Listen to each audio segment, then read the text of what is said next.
sekolah kita ini. Bagaimana keadaan hari ini? Baik. Sehat? Sehat. Kalau sehat, ya kita bisa mengikuti proses pembelajaran yang baik ya.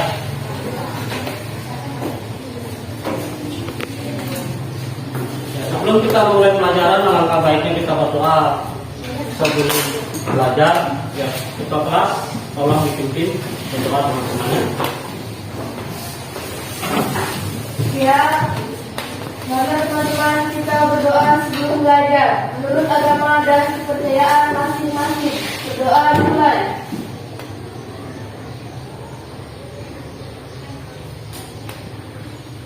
Berdoa selesai.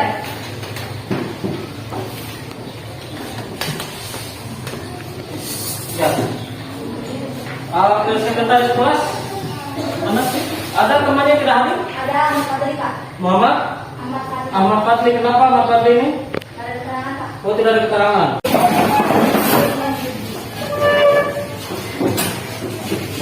Satu, dua, tiga.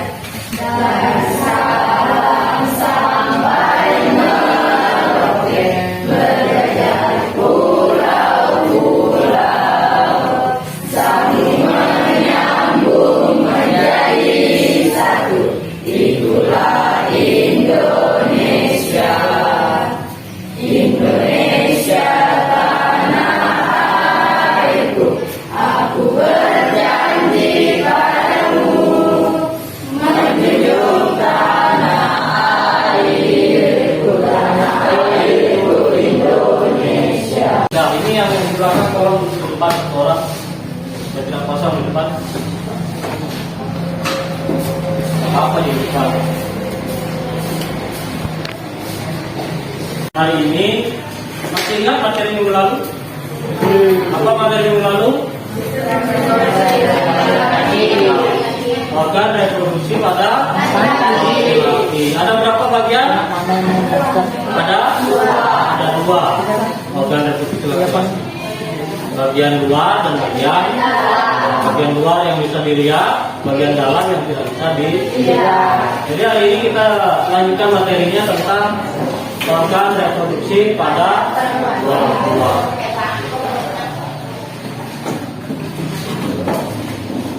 Nah, adapun tujuan pembelajaran hari ini yang pertama, melalui kegiatan pengamatan dan diskusi, peserta didik mampu menyebutkan organ-organ penyusun reproduksi pada orang tua. Yang kedua, melalui kegiatan pengamatan dan diskusi, peserta didik mampu menjelaskan fungsi organ-organ penyusun reproduksi pada orang tua dengan tepat.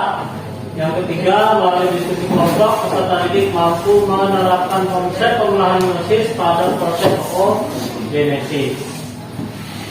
Melalui kegiatan diskusi kelompok, peserta didik dapat menyajikan hasil penelusuran tentang organ-organ penyusun reproduksi pada orang tua.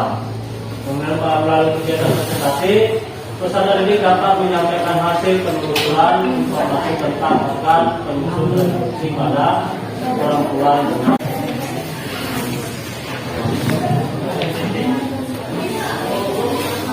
Dan silakan di-scan barcode-nya.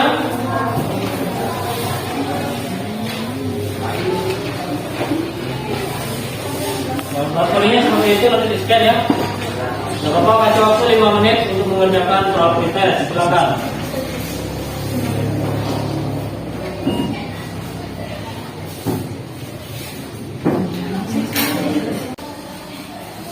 Ya, sebelum dalam proses pembelajaran nanti ada 3 bentuk penilaian yang akan dinilai. Yang pertama penilaian sikap, kemudian penilaian pengetahuan, kemudian yang ketiga penilaian keterampilan.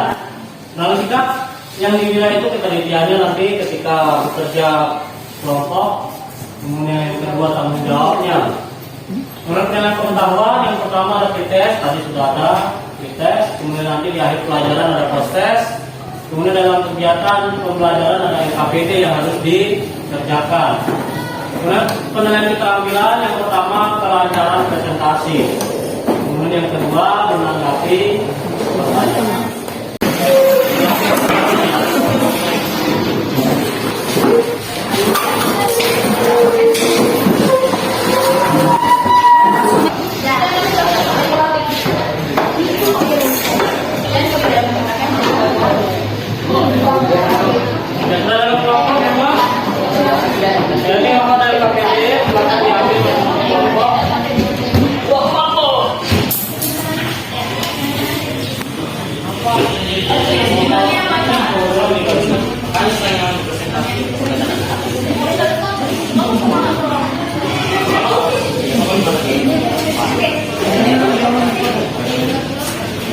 Ya silakan boleh dijelaskan terlebih dahulu di dua.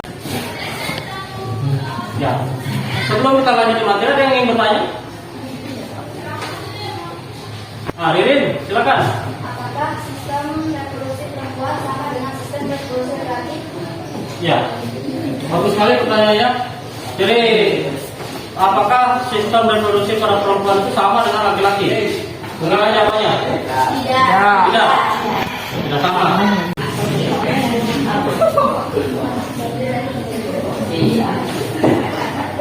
Ya, jadi untuk mengetahui fungsi nama organ dan fungsinya, ini Bapak ada puzzle. Jadi nanti silakan disusun. Setelah tersusun, nanti akan ada gambar organ reproduksi perempuan. Sudah dikasih tanda bagian A, bagian B, bagian C, dan seterusnya. Itu nanti kalian cari apa nama organnya dan fungsinya seperti kita tahu itu ya. Jadi sudah ada di LKPD-nya.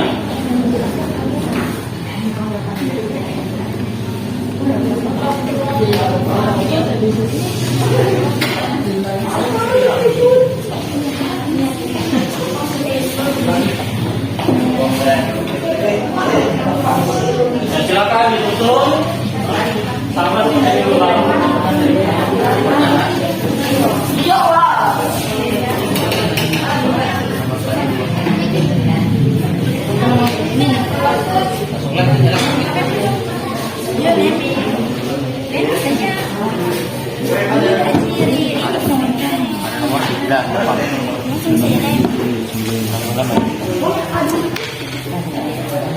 disusun puzzle-nya.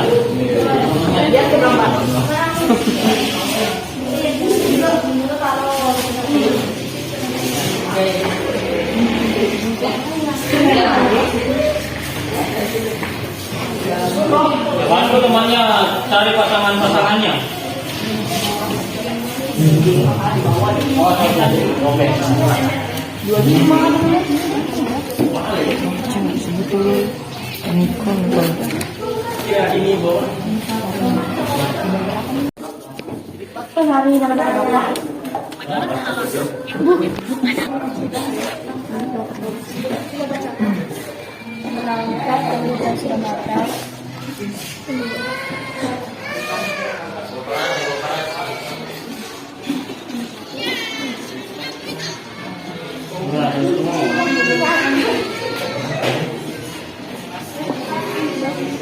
Agar bisa menuju 30 kalopi. Agar bisa menuju 30 kalopi.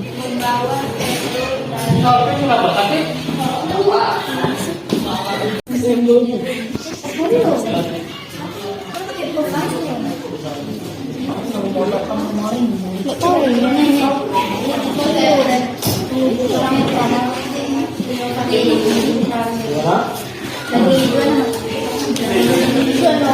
Lagi yang ini deh.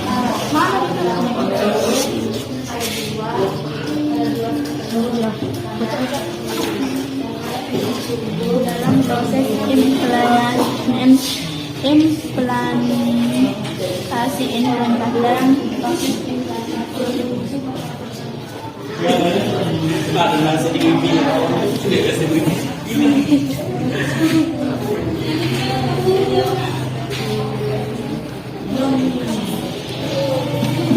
Slide saya pecah lagi.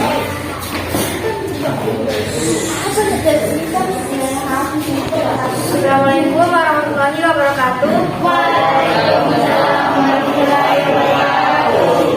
Di sini saya perwakilan kelompok 4 akan membacakan nama anggota kelompok kami.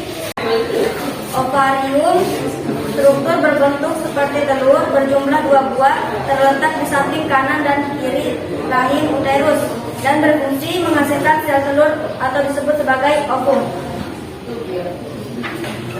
2.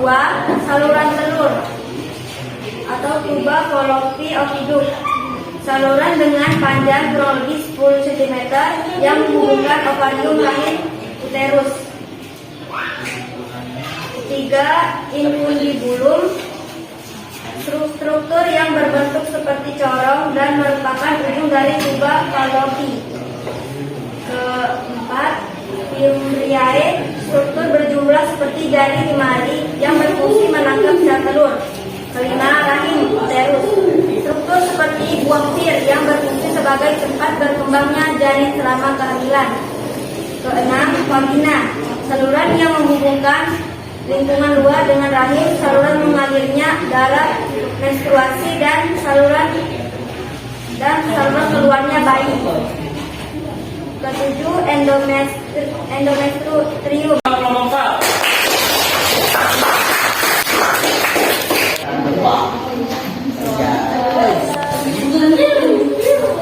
Asik.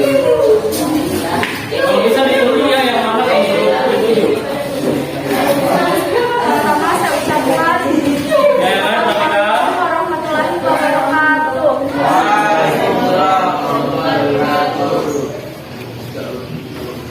Saya akan membacakan nama dan Assalamualaikum warahmatullahi wabarakatuh. Nama saya Marwa dari kelompok 2. Menanyakan kenapa nomor 5 beda. Nomor 5 bagian E ya? Ya bagian E tadi apa di situ? Endometrium. Seharusnya apa? Rahim. Ya katanya kelompok 2 bagian E itu harusnya rahim. Berarti ada salah dalam pencarian tadi ya? Ya, nanti diperbaiki. Nah, boleh tepuk tangan untuk kelompok 2 sudah bisa.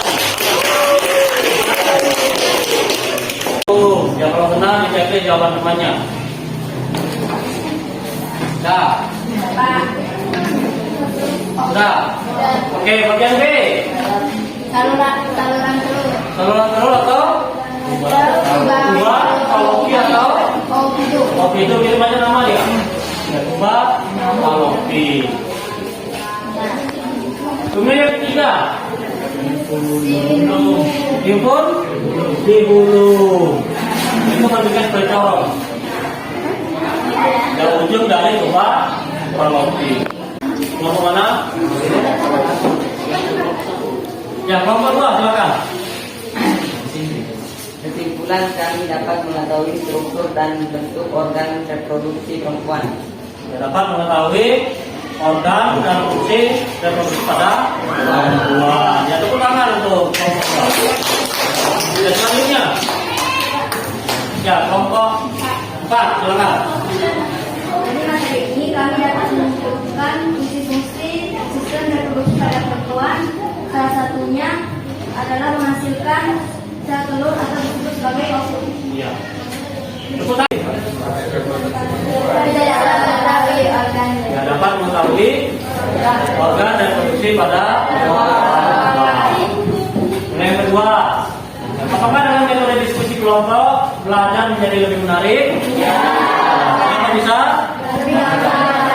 Dapat bekerja sama, dapat berdiskusi. Kemudian yang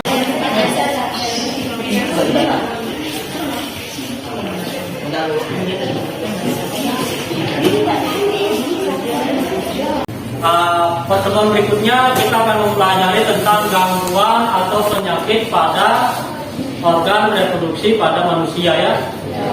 Jadi gangguan atau penyakit pada sistem reproduksi.